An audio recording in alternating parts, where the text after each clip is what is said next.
Hey guys, this is Justin. Hello and welcome to another video. We are returning to the Book of Boba Fett for another episode breakdown, this time Chapter 3, the appropriately titled Streets of Mos Espa. I'm going to warn you guys right off the bat, there will be spoilers for this review as there usually are, so if you haven't seen the episode yet, you may want to come back later. Alright, so for me, the Streets of Mos Espa was an episode with a few highs and a few lows. I've seen some people describe it as the worst live-action Star Wars episode to date, and I think that's clearly not true, at least in my opinion. This episode did have a few weaknesses, definitely, which we'll talk about in a few moments, but it was better than episodes like the Ice Spider one from The Mandalorian Season 2. That, for me, was a low point, but even that wasn't too bad. Let's get the negative out of the way, though, because this episode wasn't perfect. It wasn't my favorite of the Book of Boba Fett, and I think I can point to a few things that went wrong. First of all, I think when it came to direction, there were some issues throughout. A lot of people have pointed to how weirdly shot the last chase scene was, and I do think that for the end of the episode and for a pretty prolonged chase, there's a lack of pace, I guess, or urgency. The vehicles are moving too slowly. Now, it's my guess that this was a choice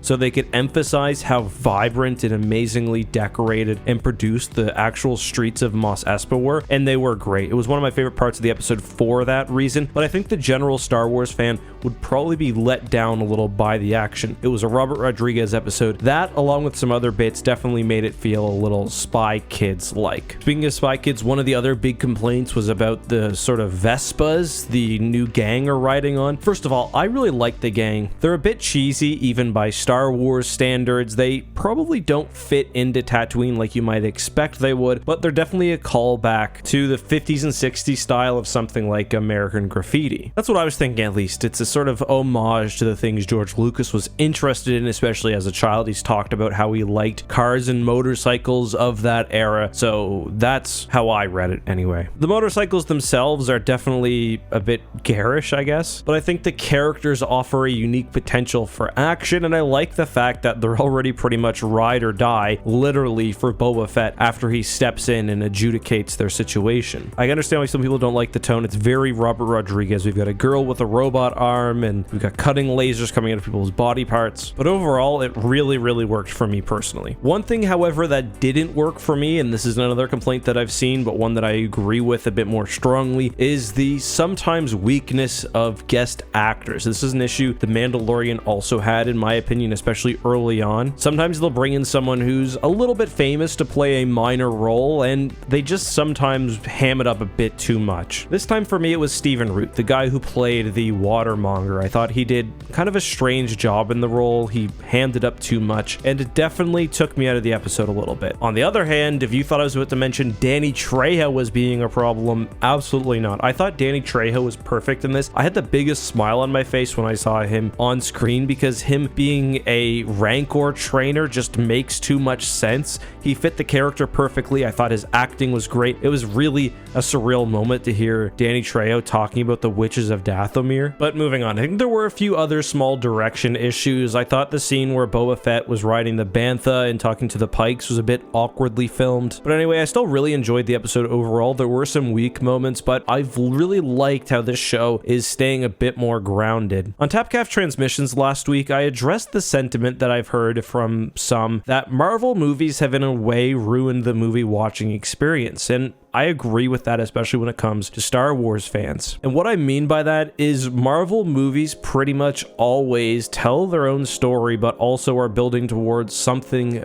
bigger. Even a story that works perfectly fine on its own will usually, in a post-credit scene or something, have a hint towards some upcoming threat, whether it was Thanos for the longest time, whoever's next. And I just think that the way that Marvel has played on people's hype and the way those shows and movies have really weaponized fan excitement has taken away from some fans' ability to enjoy content normally. I really like this show because it's telling Boba Fett's story, and we do know that something is going to happen. I think people are taking issue with the fact that it's not Kira who's popping up. It seems to be the Pike Syndicate, and for me, that doesn't really make sense. Yes, Kira popping up would connect him to the greater universe already, but maybe we don't need that for this show. Maybe it's okay that we're talking about a crime lord establishing himself on a small, out-of-the-way desert planet. Now, of course, by the end of this season, when Boba Fett rescues Luke Skywalker or whatever, I'm going to be proven wrong, but I just think we should try more to enjoy a story on its own worth rather than how it contributes to the overall universe.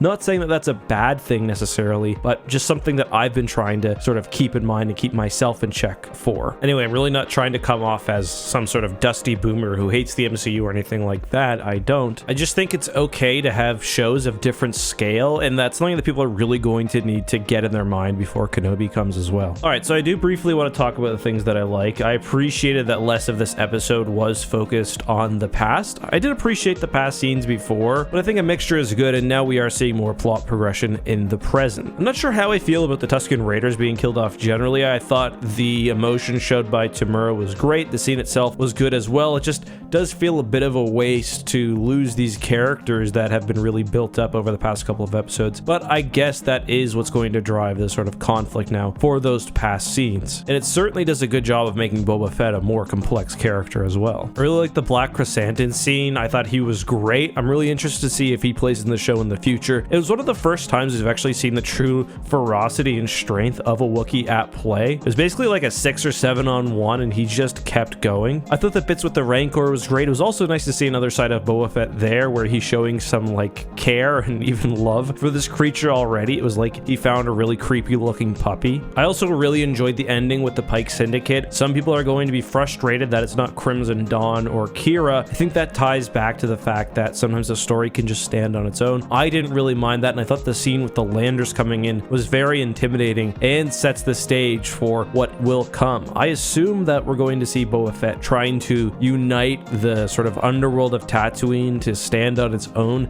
against outside influence for the first time in some while. I mean, Tatooine has been under someone's thumb for a long time, whether it was one of the gangs or Jabba and the Hutts. So that's sort of how I see the season going in that sense. But just overall, it's the detail. Everything from the city, which is just so alive. I love every single shot that's set outdoors, to the characters watching the holoprojector, to really everything around Tatooine. So much detail, so much care is put into this show and its environment that it really puts me in sort of the Star Wars mood and gives me more of a location that I really love. But guys, that's all for today. That's my thoughts on this episode. Did you disagree? Did you agree? Did you like the episode? Did you like the chase? Did you like the Vespas? Did you like the Rancor? All of that and more, please, down below. Till next time, be safe, have a good one. May the Force be with you.